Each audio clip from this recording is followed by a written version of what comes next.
the 36th President of the United States, Lyndon B. Johnson. From his desk, he commands the might of the most powerful nation this planet has ever seen. But you command him. Ladies and gentlemen, the President of the United States.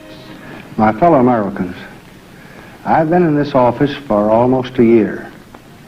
Ever since that black and unforgettable day when America lost one of its greatest leaders, cut down in the fullness of his manhood and promise. I've drawn much of my strength in this task from loyal and dedicated public servants. Most of all, I've drawn strength from the warm support and understanding of all of the American people. I will always be grateful to all of you for that. I am now on a tour that will take me to every section of our country to discuss with you the important issues of this presidential campaign. Few presidential elections in our entire history have presented, as this one does, a basic choice that involves the fundamental principles of American life. We must decide whether we will move ahead by building on the solid structure created by forward-looking men of both parties over the past 30 years, or whether we will begin to tear down this structure and move in a radically different and, I believe, a deeply dangerous direction. Most of you listening to me have felt the steady progress of American prosperity in your own life and in the life of your family. Most of you, more than ever before, can look forward with confidence to a steadily improving life for your children. Our prosperity is not just good luck. It rests on basic beliefs which a generation of leaders has carefully woven into the fabric of American life. Our prosperity rests on the basic belief that the work of free individuals makes a nation, and it is the job of government to help them do the best they can. Our prosperity rests on the basic belief that our greatest resource is the health and skills and knowledge of our people. We have backed up this belief with public and private investment in education and training and many other programs. Our prosperity rests on the basic belief that older Americans, those who have fought our wars and built our nation, are entitled to live out their lives in dignity. We have backed up this belief for over 30 years now with a Social Security system supported by every president of both parties.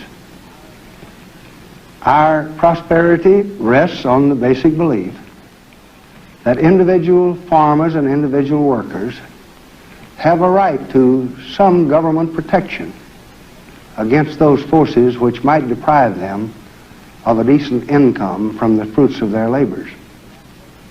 We have backed up this belief with a system of fair collective bargaining. We have backed it with agricultural programs which have kept the farmer from suffering the neglect and the despair of only a few decades ago.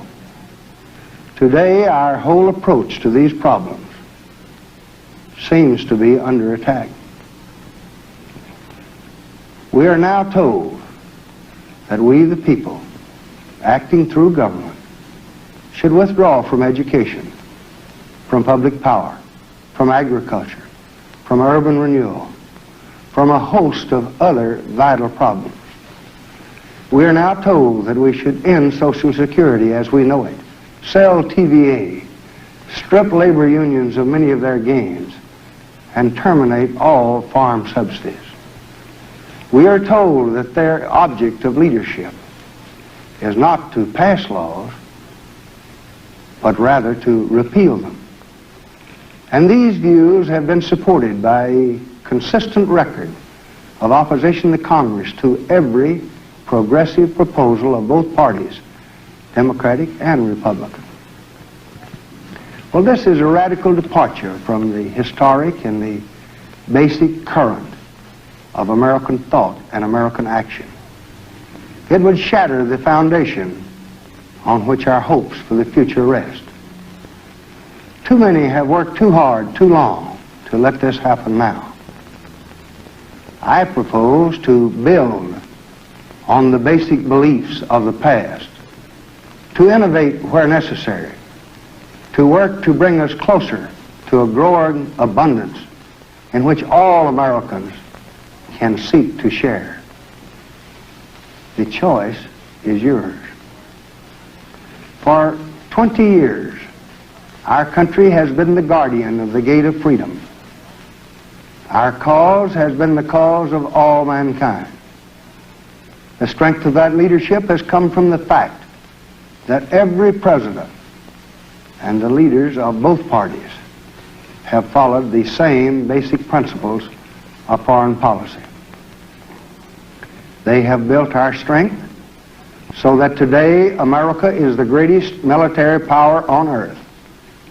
They have moved with courage and firmness to the defense of freedom. President Truman met communist aggression in Greece and Turkey. President Eisenhower met communist aggression in the Formosa Straits. President Kennedy met communist aggression in Cuba. And when our destroyers were attacked, we met communist aggression in the waters around Vietnam. But each of these presidents has known that guns and rockets alone do not bring peace. Only men can bring peace. They have used our great power with restraint, never once taking a reckless risk which might plunge us into a large-scale war.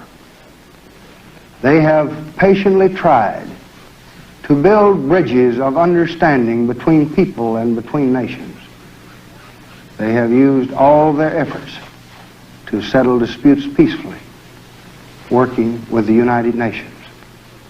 They have never been afraid to sit down at the council table to work out agreements which might lessen the danger of war without increasing the danger to freedom. But today, these established policies are under the severest attack. We are told that we should consider using atomic weapons in Vietnam, even in Eastern Europe, should there be an uprising.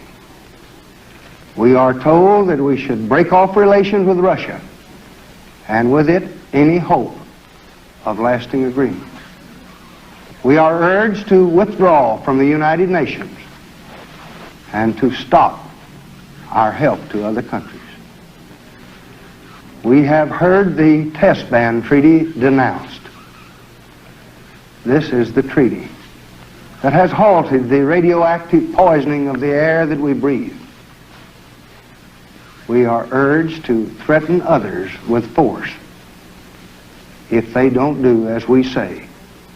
We are told, in effect, to withdraw into an armed camp with a few carefully selected friends and try to intimidate our adversaries into submission.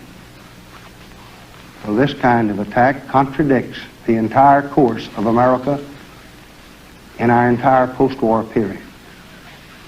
If we should follow this course, if we should discard the tested policies of the last 20 years, the peace of the world will be in grave danger.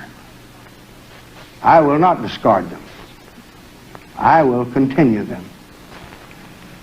I will match firmness to strength. I will continue with all the skill at my command the patient search for lasting peace. Here again, the choice is yours. I will discuss these issues in the next few weeks. They are among the most important questions ever presented to the American people in all of our history. It is you who will decide these questions, and you will decide them on November the 3rd in the quietness of your polling booth across this great nation. No person can afford to sit comfortably at home, confident that others will take care of the job.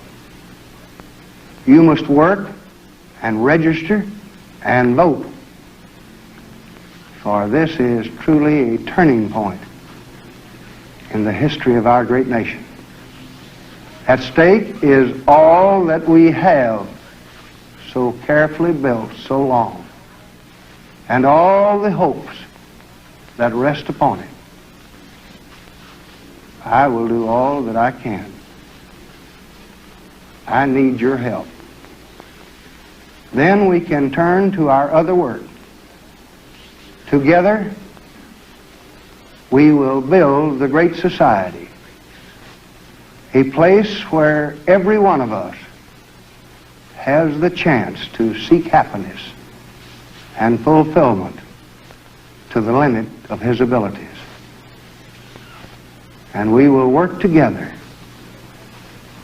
to make this world a place where free men can live together in peace.